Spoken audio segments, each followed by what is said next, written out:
So, ang pag-uusapan po natin sa oras na ito ay kung papaano natin masasagutan yung ating EIPCRF templates for the school year 2025 to 2026. So, bago po tayo magpatuloy, please like, share, and follow po.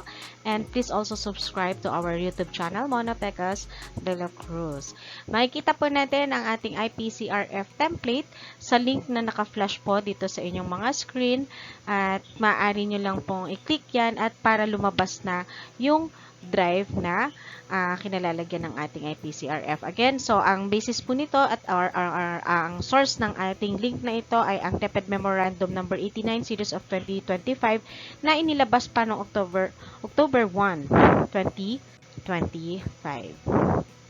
Mula po sa drive na ibinigay po sa atin ng DepEd, makikita po natin ang ating EIPCRF tool sa drive na ito. So, atin lang i-click itong Annex F Electronic IPCRF. Pag na-click na natin yung folder na yon, makikita na natin dito yung magkasamang mid-year review form at EIPCRF template. So, i-right-click lamang natin ang EIPCRF template para ma-download po ito sa ating mga devices. Okay, so pag na-download na natin yung EIPCRF template, ang una muna natin gagawin ay right-click and then click properties, and then of course click the unblock, and of course apply, then okay.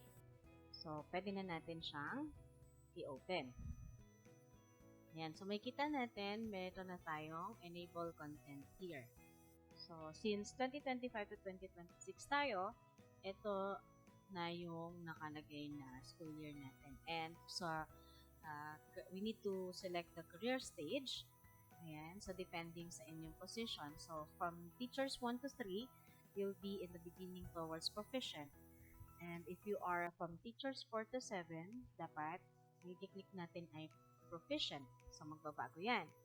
And kapag master teacher 1 and 2, you need to click highly proficient. And of course, kapag master teacher 3 and up, i-click natin ay distinguished. So, mapapansin natin na nag-iiba yung kulay. So, for the demonstration, we'll just choose the beginning towards proficient. So, we just need to click start. Okay, and then V. Okay, so from here, like katulad ng lagi nating ginagawa, what we need to do is to, of course, supply all the necessary details here. So, this is just for the sake of demonstration. So, dito, ilalagay natin yung bachelor's degree kung ano yung course natin ng college tayo. And kapag graduate na tayo ng master's degree, of course, ilalagay na natin yung naging course natin, of course. Pero kung hindi ka pa-graduate ng master degree, same as kung doctorate degree, hindi pa natin siya pwedeng ilagay. Okay, so pag natapos na yan, let's tick the box kung ano yung inyong specialization, and then yung subjects taught ninyo, and then kapag tapos na, of course, you need to finalize your profile. So, we need to enter our password. So, again, don't forget to memorize your password kasi you will be needing them. Okay, so, lagay lang tayo ng any here for the sake ng demonstration natin. Date of review, March 31, 2026. Yan. Okay. Tapos dito, pwede nyo nang ilagay dito yung inyong rating. So, kung makikita nyo, nag-automatic na yung dito natin sa buong indicator natin. Okay? So, let's say, ayan. Okay? So, kung nakadalawang classroom observation kayo, piliin nyo yung pinakamataas na rating dun sa mga naulit na indicators. Okay? So, kapag isang observation lang, of course, kung ano yung indicator na naulit, as is na yung ilalagay nyong rating. And of course, syempre, ganun din, papakita mo yung reflection journal mo para naman dun sa reflection notes mo or reflection based dun sa DepEd order ko na inilabas ng mga nakaraan dun sa mga rating na hindi na-observe. Okay, yan. So, for the sake lang na na-fill in lang natin ito. Okay. So, let's say, ayan. Okay. Okay. So, we need to put the date. So, bahala na kayo. Kung nakadalawang CO kayo, bahala na kayo kung anong gusto nyong date na mapili nyong ilagay. So, makikita natin dito, ang nilagay natin is perfect score. Pero, hindi perfect score yung lumabas sa ating rating. So, kung makikita natin, it's 4.750. Kung dati, yung part 2 natin na behavioral competencies ay hindi nare-ratingan, this time ay napunta sa kanya yung 5% ng ating rating.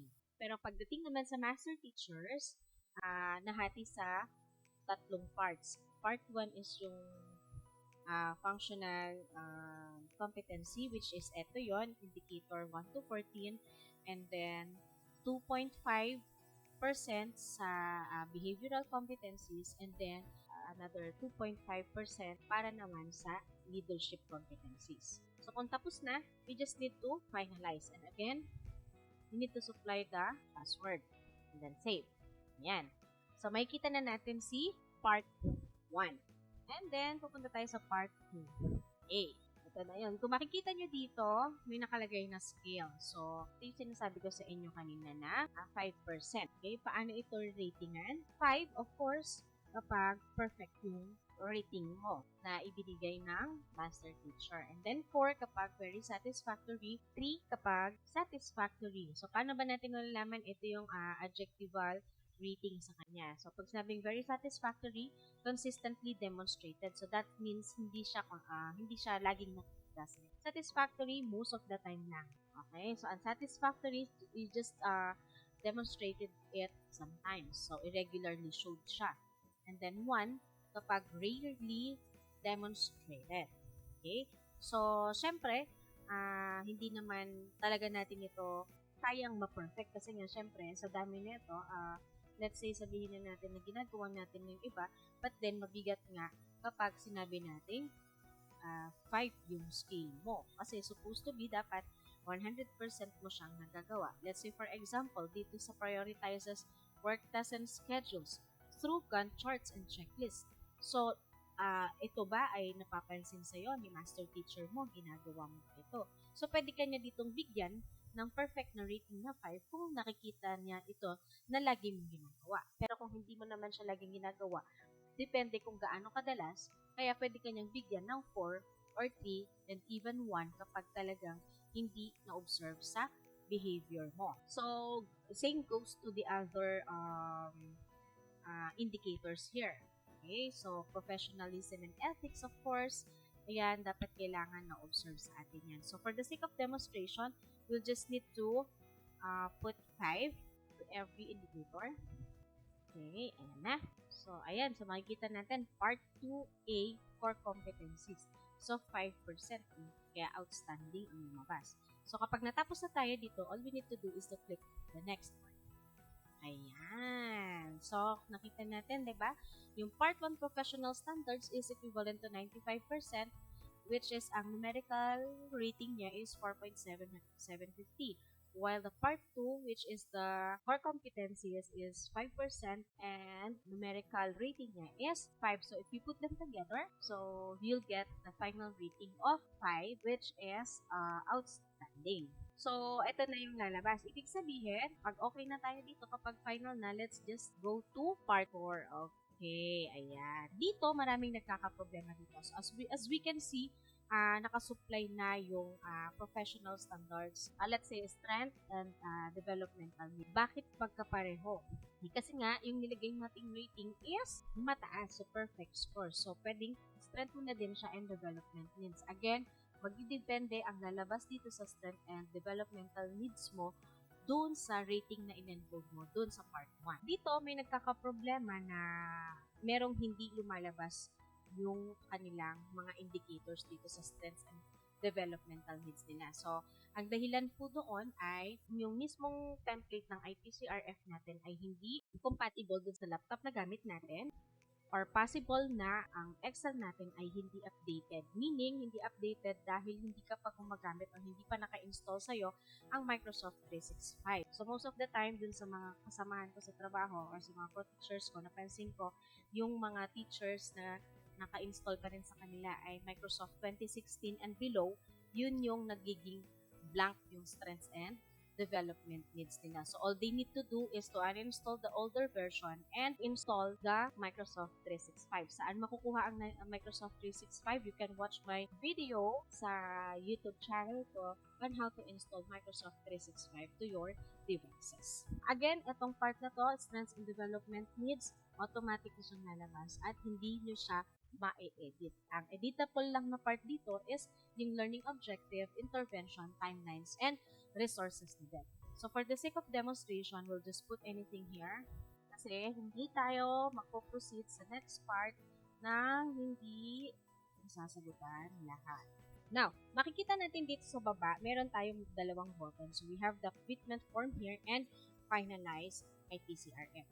So, dito sa commitment, usually ito, ang gagamit nito ay yung may mga plans or may mga plans na mag-apply for ECP in the future or yung mga nag-apply ng ECP na meron silang kinumit dahil nagkulang sila sa qualification standard.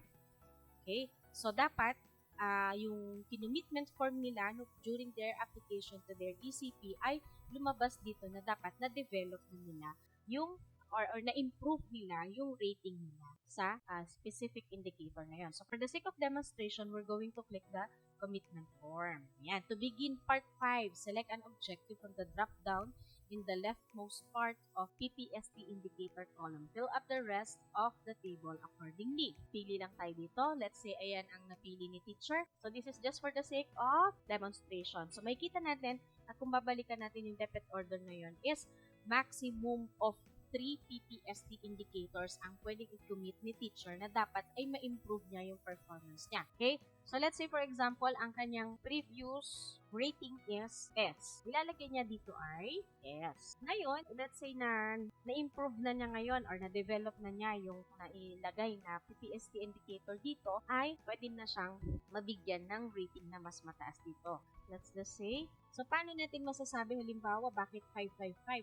So, depende ito sa indicators na to. Hahanapin nyo siya kung anong school year to dun sa previous na IPCRF natin, and then titingnan nyo, i-check nyo kung itong indicator ba na to ay nire-ratingan yung quality, efficiency, and timeliness. So, may mga indicators kasi tayo na quality lang, merong indicators na quality and efficiency, and meron din naman tayong indicators na present itong tatlo na ito, QEP. So, didepende yun. Kaya, kailangan yung balikan yung previous IPCRF na yun. So, for the sake, again, of demonstration, so, lalagyan lang natin. So, pwede kayo maglagay ng feedback. Now, dahil natapos na tayo, dito sa makikita natin at nandito yung tab part 5 ng commitment form. So, pwede na tayong bumalik sa part 4 na tab. And, finalize our IPCRF. So, before you finalize your IPCRF, make sure na maayos na itong part 4 and part 5 ninyo. Okay, so let's say na okay na siya. Let's finalize this. Ayan, kung makikita natin dito sa template natin dito sa harapan natin ay naka-check na ang bawat part. Ibig sabihin, finalize na siya. At so, ang bago pa dito sa template natin, may nakalagay dito na show or hide forms from the ng rating or show or hide forms from the forms of rater. So, kung masyado kang nahihiya at ayaw mo ipakita sa iba yung rating mo, i-click mo tong show or hide forms rater. So, i-encode mo lang ulit yung iyong password. Kung napansin nyo, nung nag-encode tayo ng password, ay lumabas itong parts na ito. Part 1, Part 2, 3, 4, and 5. Babalik tayo sa status. Kung ayaw mong makita ng ibang tao or nung assign sa mag-upload sa portal yung iyong rating or yung data na nandito sa iyong IPCRF, pwede mong i-click tong hide. And then, key in your password, and then click OK. So, kung napansin ninyo ay nawala yung tabs sa baba. So, kung mapapansin nyo dito, meron din tayong isa pa na edit profile. Pasok lang natin yung ating password. Okay. Ayan. So, pwede nating ma-edit itong profile natin. Hindi katulad dati na hindi mo na ma-edit yung demographic profile natin. So, again, finalize, and then, tapos na yung pagsasagot mo ng IPCR. Okay? So, hanggang dito na lamang. Salamat! Okay, so dito na po nagtatapos ang topic po natin tungkol sa paggawa or pagsagot ng ating EIPCRF template for school year 2025 to 2026. Sana po ay matulungan kayo at huwag po kalimutan na mag-like, mag-share at mag-follow po sa ating Facebook at ganun din po mag-subscribe sa ating YouTube channel. Maaari niyo rin po itong isend sa inyong mga ka-co-teacher na para po mas mapadali po ang kanilang pagsasagot ng IPCRF. So, yun lamang po. Salamat!